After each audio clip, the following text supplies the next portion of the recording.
Pasca diputus bebas murni atas laporan Dito Mahendra di Pengadilan Negeri Serang, Banten, Nikita Mirzani tidak tinggal diam.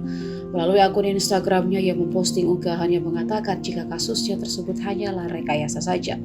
Nikita pun berjanji akan melakukan gebrakan baru di tahun 2023. Sementara itu di akun Instagram sahabatnya Fitri Salhutero menuliskan jika ia akan mengambil jalur hukum dengan melaporkan oknum yang memasukkan pasal yang tidak pernah dilaporkan pihak Dito Mahendra sebelumnya. Fitri bahkan sampai mengancam akan membawa masalah ini ke Bareskrim jika tak ada yang mengaku sengaja memasukkan pasal tersebut.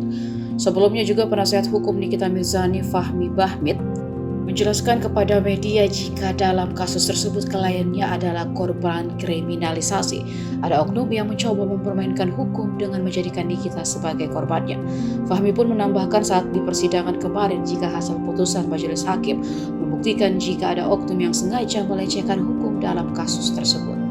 Sebelumnya Pengadilan Negeri Serang menjatuhkan putusan bebas murni terhadap Nikita Mirzani atas laporan pencemaran nama baik Dito Mahendra. Putusan itu diambil karena jaksa penuntut umum tidak bisa membuktikan dakwaannya dengan tidak menghadirkan saksi korban.